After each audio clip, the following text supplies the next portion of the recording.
Bien, donc ici, je vais parler de différentes choses concernant la couleur et la technique. Le chromaticity diagramme, donc le diagramme de chromaticité. Qu'est-ce que c'est, cette espèce de fer à cheval qui montre de la couleur que vous avez sans doute déjà vu dans des magazines et qui sert notamment à comparer des performances d'appareils. On l'utilise dans les magazines sur la photo pour montrer les différences au niveau des performances d'appareils, point de vue couleur, au niveau de la capture des couleurs, au niveau de la reproduction des couleurs, donc suivant qu'il s'agit d'un scanner, un appareil photo, ou suivant qu'il s'agit d'imprimante ou de moniteur. Bon, ici, ce sera juste une introduction basique, hein, planter un peu le décor. J'y vais par couches successives, je ne vais pas entrer dans le détail directement.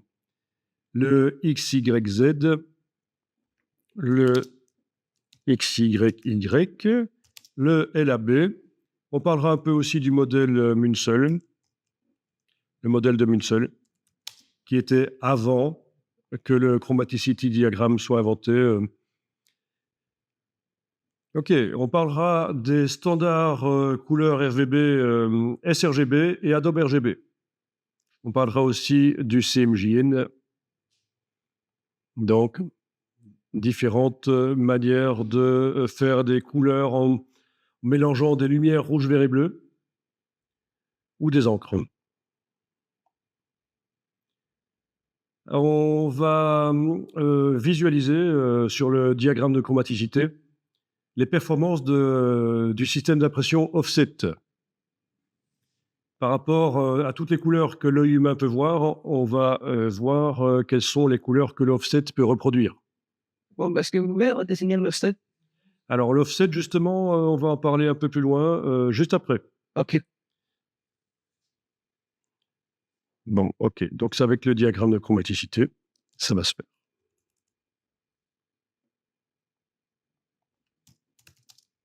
Voilà. Donc, principe de l'impression offset, on va parler un peu de la machine, les films offset, les plaques offset, le tramage et les RIP. Et je vous rappellerai, je vous expliquerai qu'en fait, il faut envoyer pour l'offset des images qui ne sont pas trop nettes, sinon ça perturbe le tramage et vous n'aurez pas de bons résultats. Et oui, il vaut mieux ne pas y aller trop fort dans la netteté pour les images, c'est-à-dire, bah, c'est-à-dire prendre les images typiquement telles qu'elles viennent de l'appareil photo numérique, parce que la plupart des appareils photo numériques photographient un peu flou. Vous êtes au courant? Le filtre passe haut, ça vous dit rien? Moi, j'en parlerai. Filtre. Dans ce cas-là, je me suis gouré, c'est un filtre passe bas. Voilà. Filtre passe haut, c'est une autre technique pour accentuer les détails dans les photos. On pourra en parler aussi. Une technique professionnelle pour se faire ressortir du détail dans les photos. Comment numérique, ça, Ah là, c'est numérique, oui. bah, ouais, en argentique, ça n'existe. En argentique, non, il n'y a pas de filtre passe-bas. Il n'y a pas de nécessité en argentique de rendre les images un peu floues avant le capteur. Alors qu'en numérique, oui. Ah oui. C'est en fait parce que le capteur est un réseau régulier de photosites. Et si on ne rend pas les images floues un peu avant qu'elles arrivent au capteur, il y a des risques de moirage. Les moirés, ça vous dit quelque chose? Bon, ben voilà, vous allez apprendre plein de choses. C'est bien.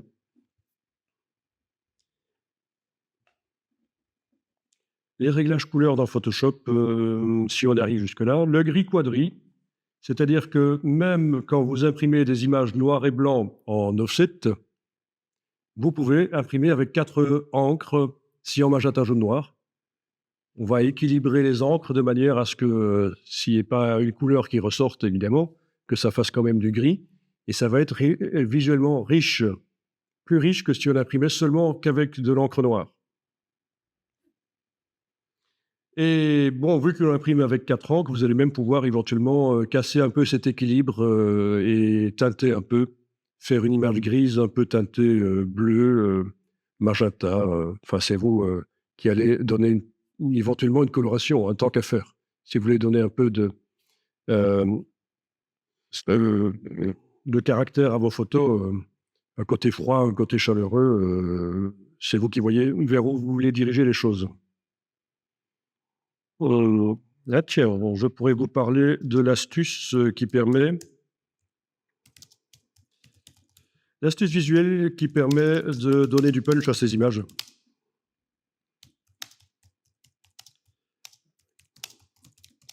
Quand on imprime en offset, c'est-à-dire donner l'impression que les blancs sont lumineux. Et ce qui est intéressant, c'est que c'est pas seulement en offset. C'est pas seulement en offset. Pas seulement en offset. Vous allez pouvoir vous en servir quand vous imprimez vos images en jet d'encre. Donner du punch aux images avec une petite astuce toute bête, en fait. Il y en a qui subodorent déjà de quoi je vais parler?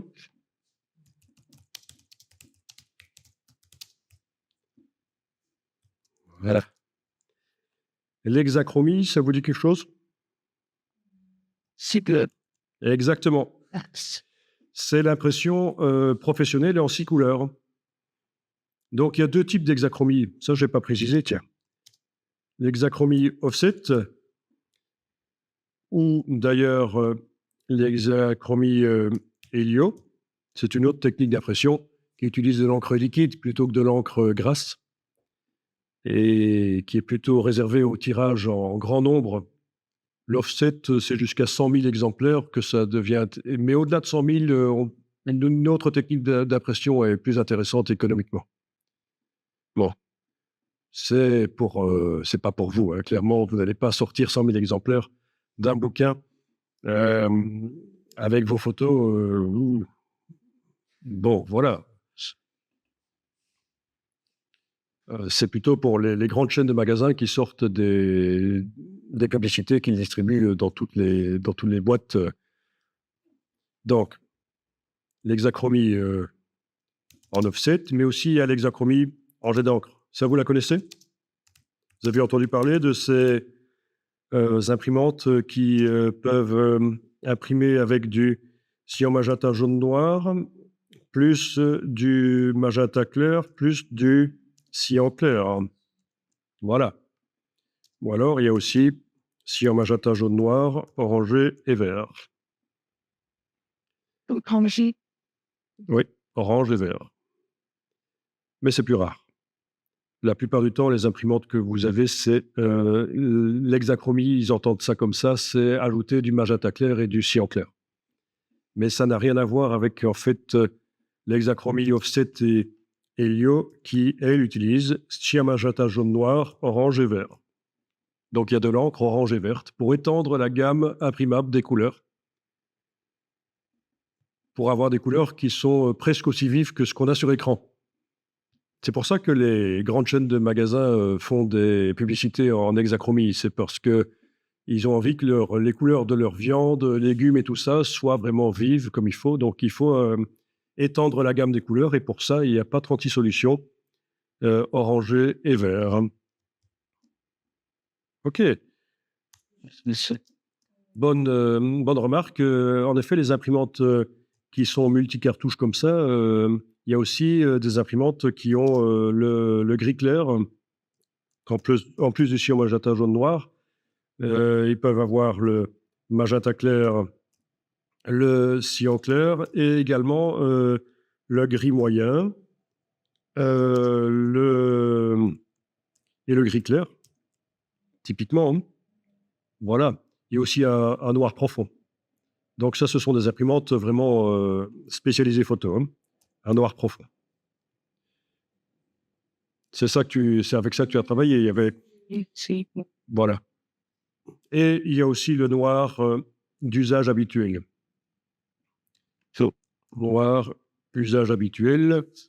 Donc voilà, on va avoir cartouche cyan magenta jaune noir, mais elle est là en fait. Hein. Ça va être CMJ plus magenta clair, plus cyan clair, plus le gris moyen, le gris clair, le noir profond, le noir d'utilisation courante, hein, utilisation habituelle pour faire du texte quand on ne fait pas des photos, pour utiliser une encre pas chère.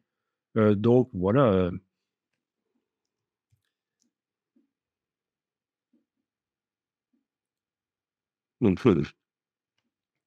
Oui, il y a plein de choses dont on devra parler, notamment, puisqu'on parle des imprimantes jet d'encre, vous avez déjà entendu parler des imprimantes à alimentation continue? On s'éloigne un peu du sujet, mais puisque tu me dis que tu utilises une imprimante jet d'encre, il sait. Que maintenant, que c'est de la Mexique du numérique et Ok, donc le fait qu'on parle d'imprimante jet d'encre ici me fait penser qu'il faudrait que je vous parle absolument de l'impression jet d'encre à alimentation continue.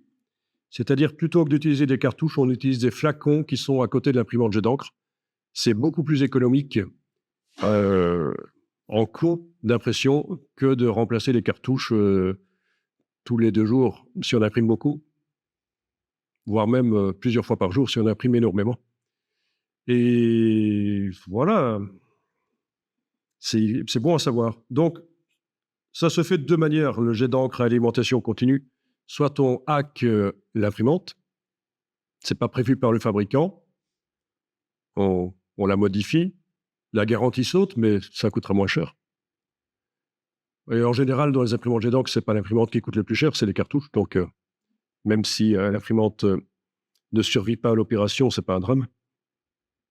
Ou alors, vous avez des marques comme Epson qui vendent directement des imprimantes avec des flacons à côté. C'est prévu pour faire du jet d'encre continu. C'est peu connu, mais franchement, c'est un gouffre financier, les imprimantes jet d'encre couleur. Donc, il faut absolument s'en sortir, il faut trouver des solutions. Ok. Bien. Bon, j'avais prévu aussi de parler des profils d'impression de papier, donc vous avez compris qu'en 2 heures, ce ne sera pas possible. Les profils d'impression de papier. Est-ce qu'il faut scanner en CMYK ou en RVB? Est-ce qu'il faut scanner en 8 bits ou 16 bits? Là, je suis parti vers le départ, hein, plutôt que de... J'ai commencé par la fin, l'impression offset, et puis là, je me dis, tiens, si on imprime en offset, est-ce qu'il faut scanner en CMJN? Ça paraît logique que oui, mais en fait, non, pas du tout. Il faut absolument éviter ça. Et j'expliquerai pourquoi. Quand est-ce qu'on convertit le RGB vers le CMJN? Mais justement, c'est la même question. Surtout pas au moment où on scanne. Bon.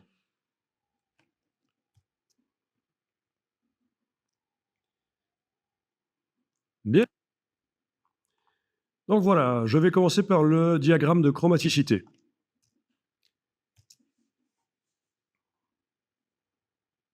Alors, le diagramme de chromaticité, voilà, j'ai tapé dans Google ici chromaticity diagramme. Je vais beaucoup utiliser le web pour aller chercher des images, je sais autant. Et donc, voilà les différents diagrammes de chromaticité qui arrivent. Ce sont des schémas qui représentent toutes les couleurs que l'œil humain peut voir. Et évidemment, les couleurs qu'on voit sur le schéma, ce ne sont pas toutes les couleurs que l'œil humain peut voir. C'est une représentation. Et en fait, vous allez avoir certains des schémas qui sont même en noir et blanc, voilà, comme ceci. Là. En fait, la couleur, elle est juste là comme référence visuelle pour qu'on se souvienne que le haut du schéma, c'est du vert, la droite, c'est du rouge, la gauche, c'est du bleu. Mais les couleurs ne servent à rien, en fait. Donc déjà, première chose à dire, dans le schéma, le diagramme de chromaticité, la couleur n'est pas utile. C'est pas ça l'information qui nous intéresse. Alors, le diagramme de chromaticité, en fait, il y en a de 2 sortes. Cette forme écrasée, vous allez la rencontrer moins souvent, pourtant elle est plus moderne. Le diagramme de chromaticité date des années 30 et celui-ci des années 70. Et il est plus performant, mais moins utilisé dans le monde du graphisme en tout cas. Donc vous allez moins rencontrer cette forme écrasée du diagramme. C'est une forme corrigée en fait, parce qu'il y avait des problèmes avec l'autre, des problèmes d'uniformité du delta E, mais je ne vais pas en parler tout de suite, mais c'est intéressant de comprendre. Donc sachez que ce n'est pas une erreur qu'il y en ait certains qui soient écrasés. Et en fait, ouais, bon, voilà encore un qui est écrasé. Celui qui n'est pas écrasé, qui a une forme de fer à cheval comme ça, on appelle ça le XYY. Donc petit x, petit y, grand Y. Et l'autre, c'est le UV. Non, le UVY. Voilà, UVY, c'est l'autre. Bah, tout simplement parce que dans le premier, on avait pris les deux coordonnées XY. Et pour faire la variante, le suivant, on a pris deux autres lettres de l'alphabet qui précédaient UV, Y. Donc, c'est les coordonnées U et V à la place de X et Y. Vous voyez la logique, hein. Donc, c'est juste des noms de coordonnées de l'axe vertical et horizontal. OK. Alors, la courbe ici représente toutes les longueurs d'onde que l'œil humain peut voir. OK? Et c'est indiqué en nanomètres, c'est-à-dire en millionième de millimètre. Donc c'est le sommet entre deux ondes, la distance entre le sommet entre deux ondes pour une lumière.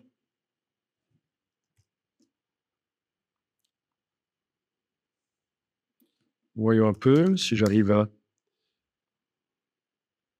OK.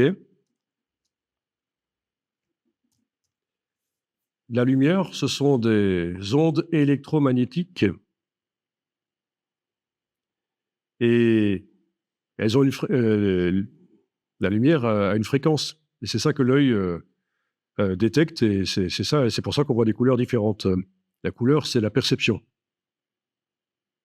La couleur, elle n'existe pas dans la réalité. Ce qui existe, c'est une onde qui a différentes fréquences. Et donc, on le voit ici. Il y a le sommet entre deux ondes. Donc, dans le cas de... Ça pourrait être très long, ça pourrait être des ondes radio, ça pourrait être autre chose que de la lumière. Hein. Des ondes électromagnétiques, c'est large. Hein. Ça va... C'est extrêmement large. Je vous montrerai des schémas plus tard, mais ça ne concerne pas que la lumière. Et donc, le sommet entre deux ondes, dans le cas de la lumière, on le décrit en nanomètres, en millionième de millimètre. Donc, ce qu'on perçoit comme étant du bleu a une longueur d'onde de 460 nanomètres. Ce qu'on perçoit comme étant du vert, 520 nanomètres. Ce qu'on perçoit comme étant du rouge, 700 nanomètres. Au-delà, c'est l'infrarouge. Certaines personnes, paraît-il, arrivent à voir l'infrarouge. C'est encore sujet à discussion. En dessous de, ici, 380 nanomètres, c'est les ultraviolets, exactement. Donc voilà, ça c'est ce qu'on appelle le spectre des lumières visibles. Le spectre des lumières visibles. Vous avez la lumière infrarouge qui est invisible, la lumière ultraviolette qui est invisible. L'œil arrive à voir cette partie-là du spectre des ondes électromagnétiques. OK. Ce qu'on vous montre ici, ça c'est super intéressant aussi à savoir, mais ça vous le saviez déjà, je pense, c'est ce qu'on appelle la courbe des blancs. Vous savez, quand on dit que la lumière est blanche, en fait, il y a différents types de lumière blanche. Il y a de la lumière blanche qui peut être un peu bleutée, d'autres qui peut être un peu neutre, on n'arrive pas à vraiment voir la coloration. Puis il y a la lumière blanche qui peut être un peu orangée. Ça, vous saviez que le blanc, ce qu'on appelle lumière blanche, en fait, c'est toute une gamme de lumière blanche, mais un peu colorée. Eh bien voilà, vous avez les différentes lumières blanches qui sont là montrées sur le schéma. Et les indications, là, c'est ce qu'on appelle les kelvins. Anciennement, on appelait ça les degrés Kelvin, mais maintenant, on doit dire que ce sont des kelvins. Donc, 3000 degrés Kelvin, c'est par exemple ce qui correspond aux ampoules que vous avez chez vous pour vous éclairer. 5500 degrés Kelvin, qui se situe à peu près là, qui n'est pas indiqué sur le schéma, mais à peu près là, donc. C'est ce qu'on appelle le blanc du photographe. C'est un blanc neutre. L'œil n'arrive normalement pas à vraiment avoir une coloration dans le blanc. C'est le blanc qui se situe entre le blanc bleuté et le blanc orangé, en gros. OK, 5500 Kelvin. Suivant l'endroit du monde dans lequel on se trouve, on a le ciel, l'éclairage naturel qui a différentes colorations.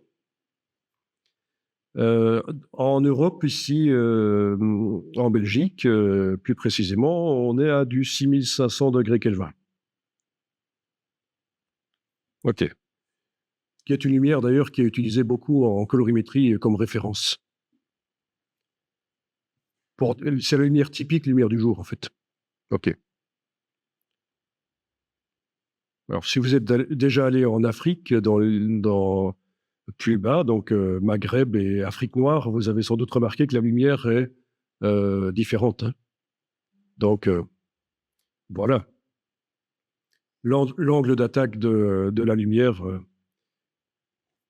par rapport à l'atmosphère étant différent, ça fait des colorations de lumière blanche différentes. OK. Alors, pourquoi est-ce que entre les deux extrémités, on a cette droite? Ça, c'est ce qu'on appelle la ligne des magentas.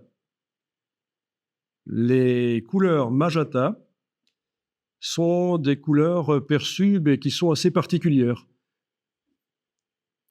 C'est quand l'œil reçoit à la fois au même endroit, donc un objet qui est magenta, l'œil, pour cet objet, reçoit à la fois des ondes courtes et des ondes longues.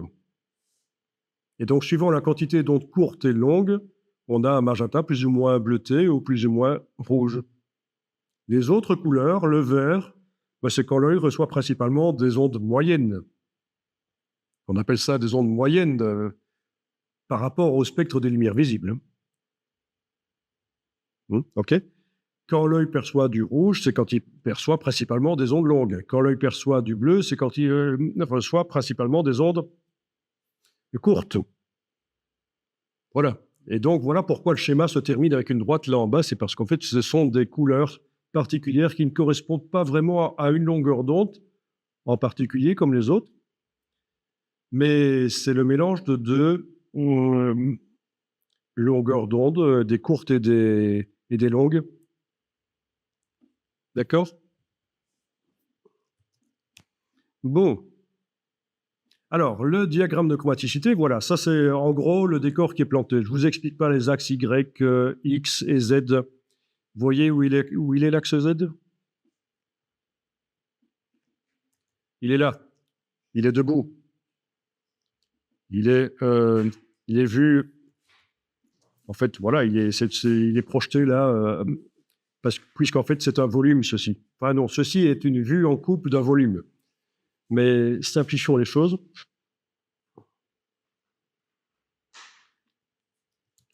Alors, le diagramme de chromaticité a été inventé par la Commission internationale de l'éclairage en 1930. C'est donc un regroupement de scientifiques qui avait pour mission de décrire les couleurs vues par l'œil humain de manière scientifique, c'est-à-dire de manière rigoureuse. Scientifique, ça peut être reproduit, c'est quelque chose qui est établi une fois que l'expérience est concluante, les résultats sont établis, peuvent être reproduits. Donc c'est scientifique, c'est la première fois dans l'histoire de l'humanité donc qu'on arrivait à décrire de manière scientifique les couleurs. Et c'est important quand on veut communiquer sur les couleurs, des personnes qui sont éloignées géographiquement veulent communiquer sur les couleurs, c'est important de pouvoir savoir exactement de quoi on parle. 1930, c'est quand même une quinzaine d'années avant que les premiers ordinateurs apparaissent, mais vraiment les tout premiers. Vous avez entendu parler de Alan Turing. Il y a eu un film sur lui dernièrement, l'inventeur de l'ordinateur. Enfin, l'inventeur. Il y a eu des précurseurs qui ont inventé des machines, qui ont imaginé, notamment Babbage, mais Turing est vraiment le premier à avoir mis au point le premier ordinateur. Et donc, c'était Seconde Guerre mondiale. Et donc, ici, on est en 1930 pour la création du diagramme de chromaticité. Donc, quand même prouesse scientifique, parce qu'au niveau des calculs, ce n'était pas simple. Ils sont sortis en transformant, évidemment, comme on fait souvent pour simplifier les choses, toutes les valeurs négatives en positives. C'est pas une chute, c'est une planète. Oui, c'est Alan Turing qui est mort en croquant dans une pomme empoisonnée. Voilà. Eh ouais. D'où la légende que le logo de Apple viendrait de là, mais il paraît que c'est démenti. Bon.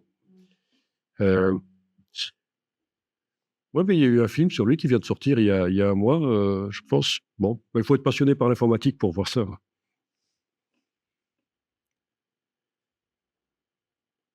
À l'époque, en 1930, vous saviez comment on faisait les calculs?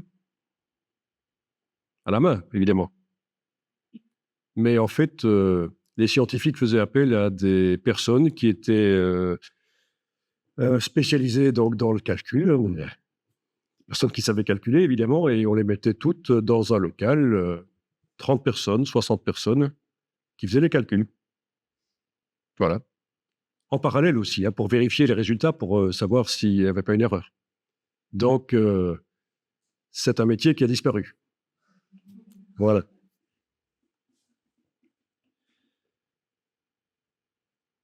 Alors, la manière de décrire scientifiquement les couleurs, avec le diagramme de chromaticité de la Commission internationale de l'éclairage, c'est ce qu'on appelle le XYZ.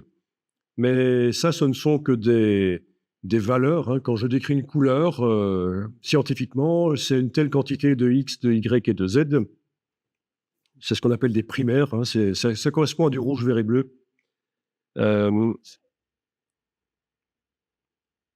Je simplifie très fort ici. Le XYY, c'est quoi? C'est la transformation de ces valeurs de base de manière à pouvoir visualiser sur un diagramme, sur le diagramme de chromaticité, pouvoir positionner une couleur. Donc le diagramme de chromaticité, c'est ce qu'on appelle le XYY. C'est une visualisation du XYZ. Le LAB a été inventé dans les années 70. C'est une nouvelle manière de décrire les couleurs, mais il est toujours dérivé du XYY. Et alors, on le retrouve dans des logiciels comme Photoshop, Lightroom, parce que c'est ce qu'on appelle une manière de décrire les couleurs indépendante du matériel.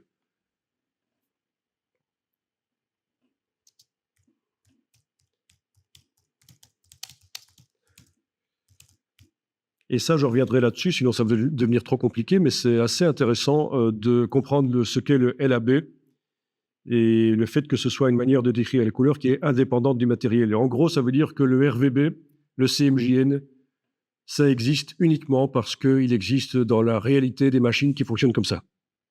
Le RVB, si on décrit les couleurs en RVB, c'est uniquement parce que dans la réalité, il existe des machines qui fonctionnent en RVB, les moniteurs, par exemple. Le CMJN, c'est une manière de décrire les couleurs uniquement parce qu'il existe des encres, une manière de créer les couleurs avec des encres. D'accord? Donc ça, c'est le RVB et le CMJN sont ce qu'on appelle des modèles dépendants du matériel. Le LAB ne correspond à aucun matériel existant, c'est un modèle scientifique, il est indépendant du matériel. Et c'est le seul qui est capable de décrire toutes les couleurs que l'œil humain peut voir. Les autres sont limités à une portion des couleurs que l'œil humain peut voir. Alors, il y a un truc qui pourrait vous paraître bizarre, c'est que je vous ai dit que le XYZ correspond en fait à du RVB, mais c'est du RVB virtuel. Donc, sachez que pour faire l'expérience, ils ont quand même dû utiliser des spots rouge, vert et bleu pour déterminer comment les gens voient les couleurs. Et donc, ce n'est pas une erreur ici. C'est bien du RVB qui est à la base du diagramme de chromaticité, du XYZ. Mais c'est un peu plus compliqué que ça. Est-ce que ça va? Vous voyez à peu près? Alors, le modèle de Munsell, c'est quoi? Ben, c'est quelque chose qui datait d'avant. Je vous montre.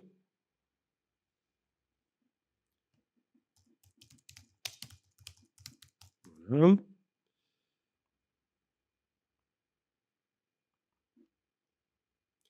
Voilà le modèle de Munsell.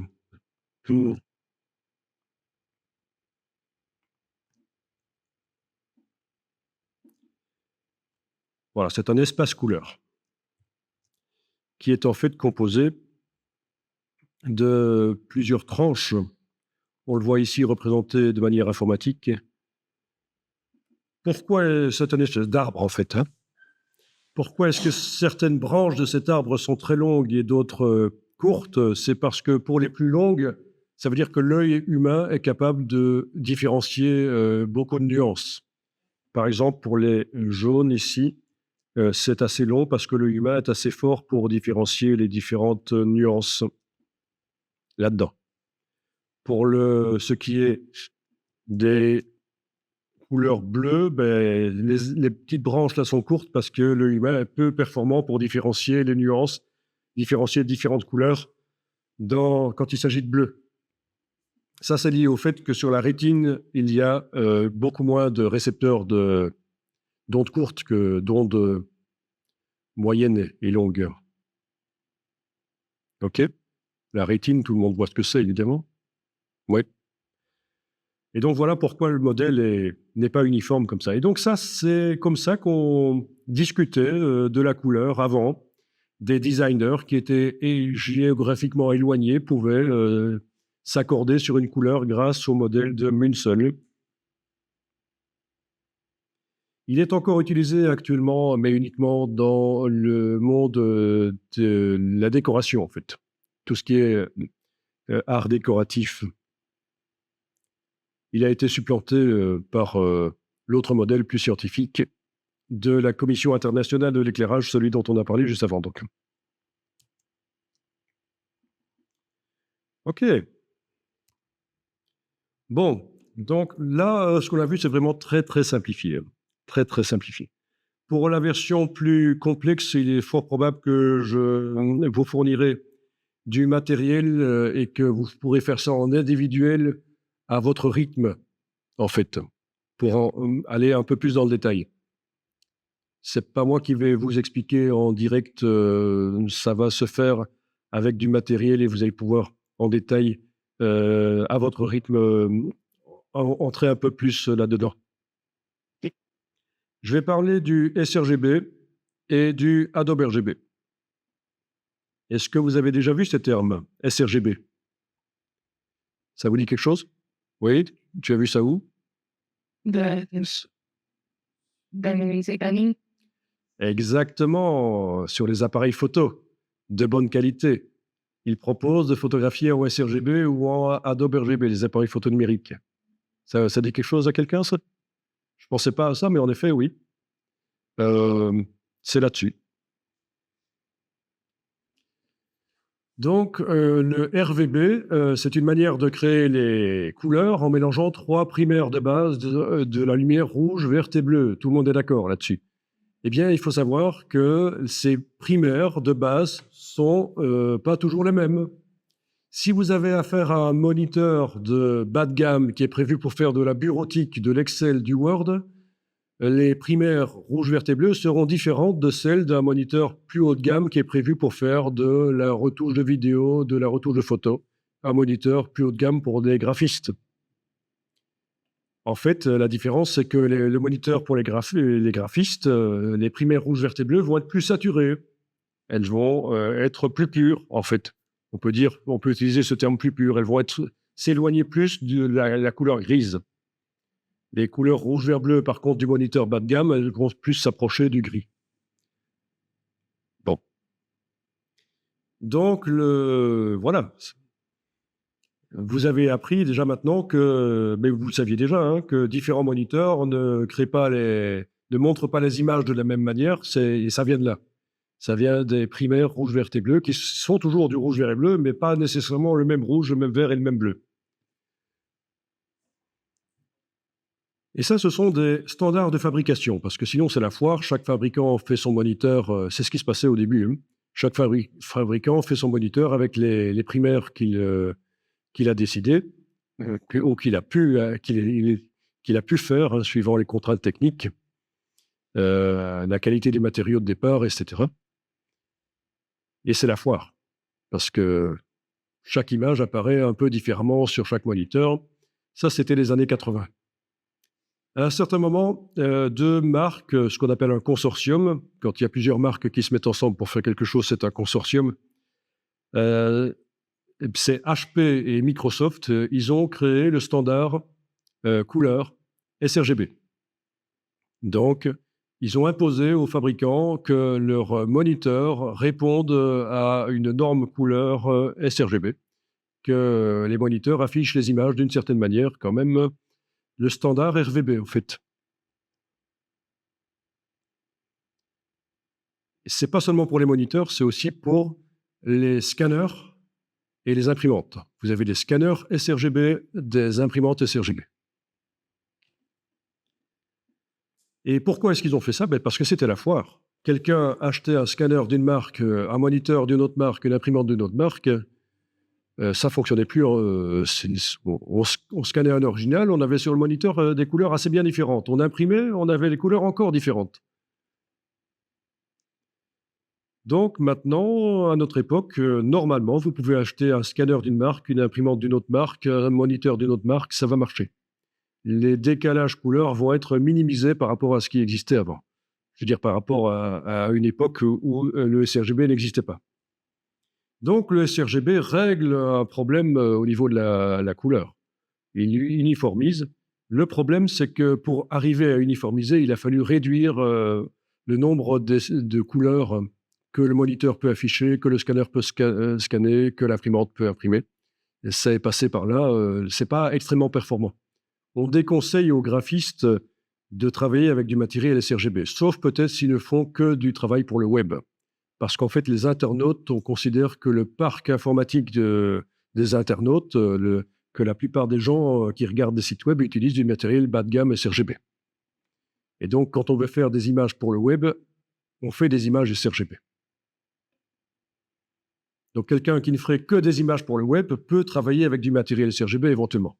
Mais ça n'existe plus maintenant, quelqu'un qui fait des images que pour le web. Quand on fait un logo, quand on fait une illustration, une photo, c'est pas seulement pour l'envoyer sur le web, c'est aussi pour l'imprimer sur différents supports. Et donc, on travaille avec du matériel plus haut de gamme. Et généralement, le matériel haut de gamme répond aux normes Adobe RGB. Donc, c'est un espace couleur plus large. Ce sont des primaires plus saturés. Si vous achetez un ordinateur portable, vous devez faire attention à ça. Si votre but est de retoucher les photos, il faut que votre dalle d'ordinateur portable réponde aux normes Adobe RGB. Il ne faut pas que ce soit un ordinateur portable prévu pour faire la bureautique. Si vous achetez un Mac, c'est particulier, ils ont un espace couleur à eux, qui n'est pas le Adobe RGB, mais c'est quand même large. Mais par contre, un ordinateur portable PC, il faut faire attention à ça. Il faut regarder, tiens, quel est le pourcentage de l'espace Adobe RGB qui est couvert par la dalle, c'est-à-dire est-ce que ça arrive à montrer toutes les couleurs de l'espace Adobe RGB, voire même au-delà. Même chose si vous achetez un moniteur que vous connectez à votre ordinateur, bien sûr, et on fait attention à ça. Et si vous faites de la retouche de vidéo, s'il y a de plus en plus, les photographes font de la vidéo, vous êtes au courant, hein? Oui. Vous savez que les appareils photo réflexes peuvent filmer en vidéo. Très mal. Vous avez entendu parler du syndrome du rolling shutter? Ah, c'est pour ça qu'on vend encore des caméras vidéo professionnelles. C'est pour ça que les appareils photo réflexes au niveau de la vidéo, c'est un petit plus, c'est pas mal. Mais dès qu'on photographie des objets en mouvement ou qu'on fait bouger l'appareil photo, qu'on fait un panoramique, c'est ça penche. C'est le rolling shutter. Ouais, c'est ça. C'est parce qu'en fait, ça capture les images par balayage plutôt que toutes les images d'un coup. Une caméra vidéo est plus performante, il n'y a pas de rolling shutter. C'est pour ça qu'on continue à en vendre des caméras vidéo professionnelles. Ok. Alors, je parlais de quoi, moi? Je parlais de... Ça y est, j'ai oublié.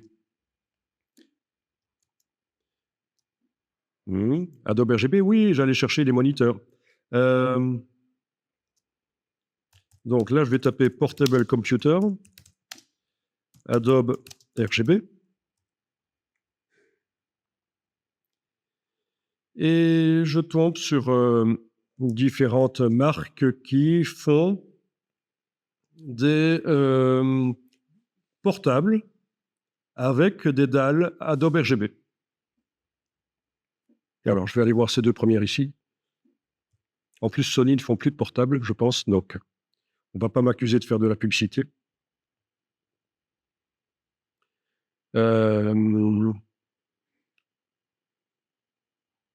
ici. Donc, un portable avec un écran Adobe RGB et qui est le rêve du photographe. Voilà. Ben oui, parce que ça permet de retoucher ses photos comme si on était chez soi sur un moniteur professionnel Adobe RGB, sauf que là, c'est portable. Alors, il couvre jusqu'à 137% de l'espace Adobe RGB. Donc, ça veut dire qu'il va au-delà des normes Adobe RGB professionnelles. Alors, c'est là que je reviens à mon diagramme de chromaticité. Et je vais indiquer ici Adobe RGB, parce qu'en fait, ça sert à ça, le diagramme de chromaticité. Ça sert à comparer des performances d'appareils. Vous avez certainement vu ça dans les magazines.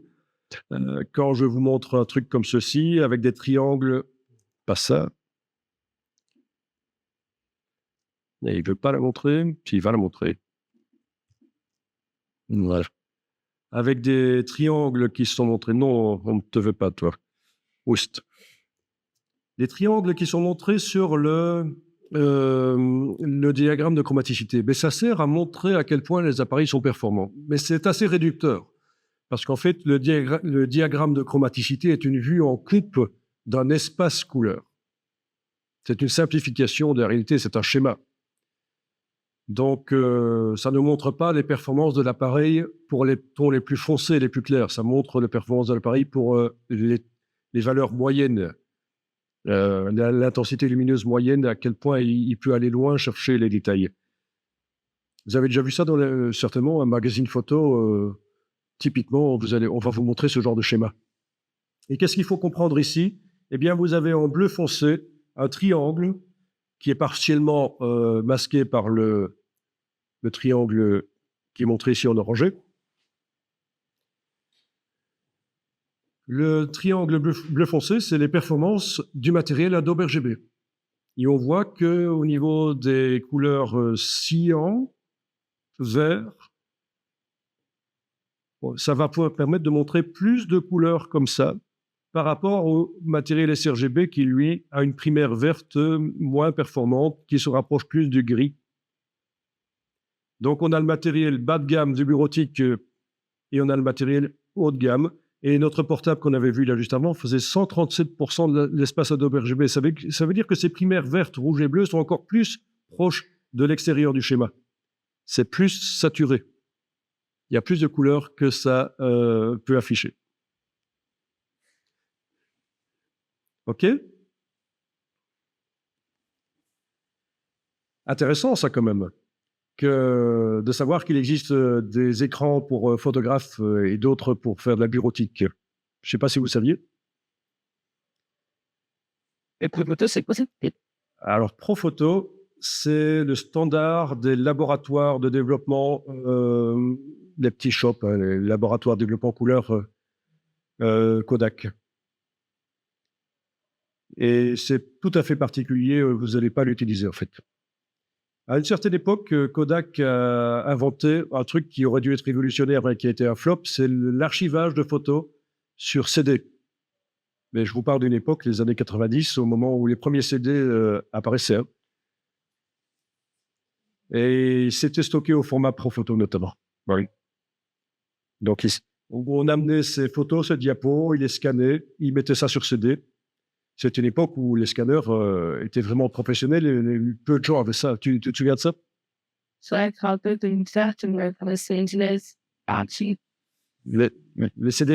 Les CD aggravés ou de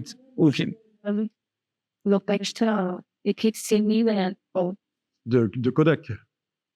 Non, ça c'est encore autre chose. Ça, c'est des CD aggravés.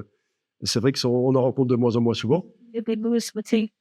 Ah oui, stocker les photos, oui. Mais ce dont je parle, c'est vraiment un service qui était fourni par Kodak à une certaine époque. Et avec le développement des ordinateurs et des scanners, finalement, c'était un flop. Et Kodak, vous savez, a eu quelques petits problèmes financiers. Et donc, voilà, ce sont des primaires virtuelles donc, qui sont au-delà des couleurs vues par l'œil humain. Donc, c'est particulier. Donc, vous en occupez pas pour l'instant. Mais ça peut être intéressant quand même, évidemment, quand vous recevez une photo qui est prévue pour du matériel ProPhoto. Il faut la convertir vers un standard comme du Adobe RGB. La convertir bien, sinon elle va devenir grisâtre. Le visage, la peau rayonnante, colorée va devenir grisâtre si vous ne faites pas bien la conversion. Donc ça, c'est des choses dont on va parler. Convertir d'un profil vers un autre, je suis désolé, mais c'est quand même super important de comprendre ça, en fait. Donc ça, c'était pour répondre à la question à propos du ProPhoto. Alors voilà, on en revient à notre histoire de l'appareil photo. Tu me disais que le sRGB, tu as vu ça dans un appareil photo numérique. Ben oui, quand vous photographiez avec un appareil photo numérique, vous pouvez faire en sorte que l'appareil fasse une image sRGB ou une image Adobe RGB. Ça veut dire quoi? Ça veut dire une image qui est prévue pour fonctionner directement bien sur du matériel sRGB ou prévue pour fonctionner bien directement sur une image sur du matériel Adobe RGB. Alors on pourrait se dire, bah, tiens, il faut régler son appareil photo en Adobe RGB alors, puisque c'est plus large. On va pouvoir intégrer plus de couleurs différentes dans notre fichier. Ben oui, c'est ce qu'il faut faire, absolument.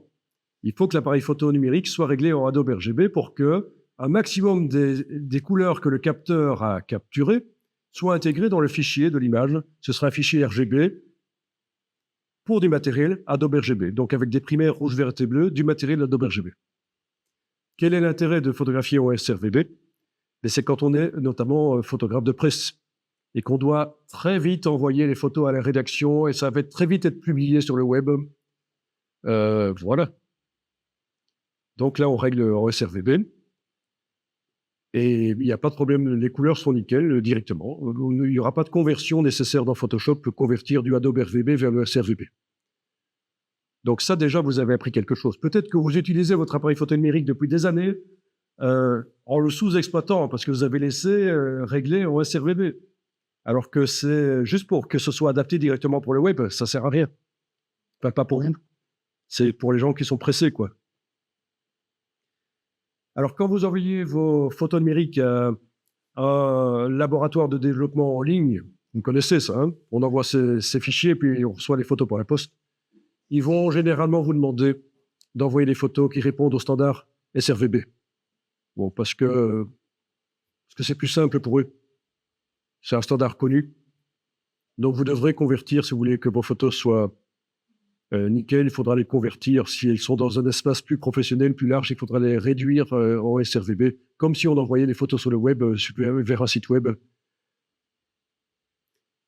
Bon, mais ça, c'est intéressant aussi de savoir que si vous faites un jour un portfolio en ligne de vos photos, vous devrez les convertir en sRGB. Vous devrez réduire le nombre de couleurs qu'il y a dedans de manière intelligente avec ce qu'on appelle le système de gestion des couleurs, qui est intégré dans les logiciels, les ordinateurs. Vous devrez faire une version un peu moins performante de vos photos pour qu'elles s'adaptent aux écrans des internautes.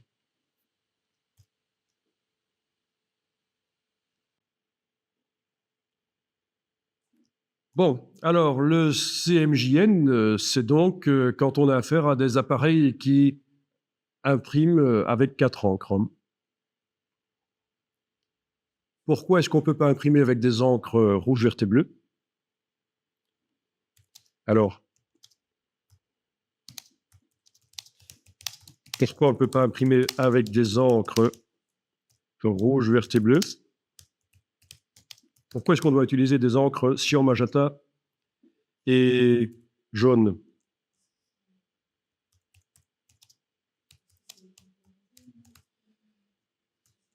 Alors, en général, la réponse qu'on donne à cette question, pourquoi on ne peut pas imprimer des encres avec des... pourquoi on ne peut pas imprimer des photos, hein, je précise, hein, parce que évidemment, je peux imprimer du texte avec des encres rouge, vert et bleu en impression sérigraphie, aucun problème. Je choisis la couleur des encres. Elle n'est pas liée. Tu dis? Ce n'est pas lié. Oui. La réponse qu'on apporte à ça en général, on dit c'est parce que c'est la synthèse soustractive. Les écrans, c'est la synthèse additive et les impressions, c'est la synthèse soustractive. Mais là, on ne comprend rien du tout, en fait. Et c'est pour ça que j'ai un petit document que j'ai mis au point, qu'on verra ensemble, qui vous explique clairement pourquoi il faut des encres cyan, magenta et jaune. Et pourquoi les photos imprimées avec des encres rouges, vertes et bleues, ça marche pas? Et c'est là que vous allez découvrir en fait que les encres, ce sont des filtres à lumière. Voilà. Et qu'on les combine en les superposant. Qu'on diminue en fait. Ah, t'as compris? C'est ça qui c'est. Eh oui. On enlève de la lumière blanche pour finalement ne garder qu'une couleur. Mais on verra rapidement avec un schéma qui utilise des courbes spectrales en fait. Les courbes spectrales, je vous expliquerai ce que c'est. C'est une autre manière de montrer les couleurs. Ok, donc oui, le CMJN, il en existe plein aussi, comme le RVB. Ben oui, puisqu'il existe. Déjà, je prends mon imprimante, je change le type de papier, ça va pas ça va changer le rendu des photos. On est d'accord. Je prends un papier photo, je prends un papier de photocopieuse, j'ai pas le même résultat. Bon, ça veut dire que le papier influence le rendu des couleurs. Donc, ça veut dire que pour obtenir des photos valables sur ces deux types de papier, des photos qui sont pas trop sombres ou trop claires, je dois faire varier la quantité d'encre que j'envoie. Et donc, ça, ce sont différents espaces CMJN. J'ai l'espace CMJN du papier ordinaire photocopieuse, j'ai l'espace CMJN du papier photo, j'ai l'espace CMJN de la presse offset chez l'imprimeur, j'ai l'espace CMJN de mon impression jet d'encre ou de mon impression sublimation. Sublimation, vous connaissez, ça vous dit quelque chose? C'est une technique d'impression très haut de gamme, une alternative au jet d'encre qui coûte cher en fait. Et le principe, c'est qu'on a des films plastiques colorés et on va faire de la sublimation. La sublimation, c'est quand un matériau passe directement de l'état solide à gazeux ou inversement, sans passer par l'état liquide. Sublimation. Mais en fait, le film plastique est directement transformé en gaz qui va sur la feuille. C'est ça la sublimation. Donc, c'est la technique de l'impression sublimation. Et donc, voilà, je citais ça parmi les différentes techniques d'impression qui existent.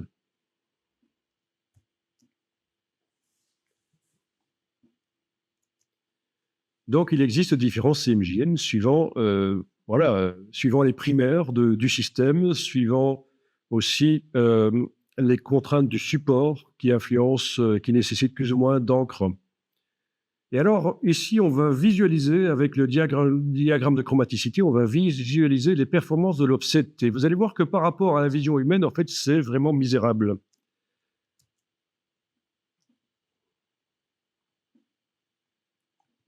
Oui, un peu ça. Voilà.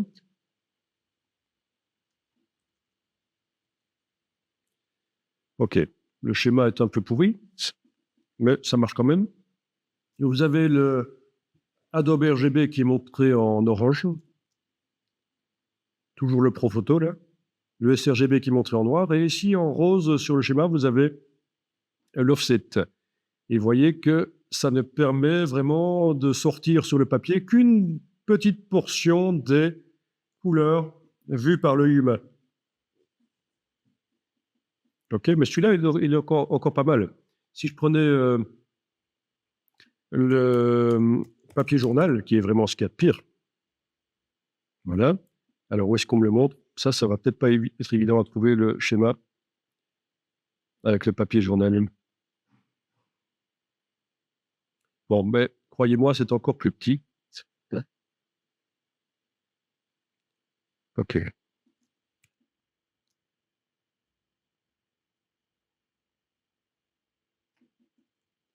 Voilà. Un autre espace CMJN qui est montré. Vous en avez deux qui sont montrés.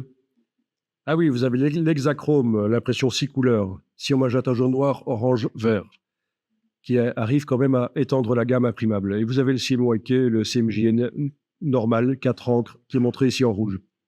Ça n'a pas une forme de triangle parce qu'en fait, suivant les quantités d'encre qu'on met, on arrive à étendre plus ou moins le schéma. J'expliquerai pourquoi quand on montre des systèmes RBB, c'est un triangle, et quand on montre des système d'encre, ce ne sont pas des triangles qui sont montrés, ce sont des espèces de patates comme ça. OK.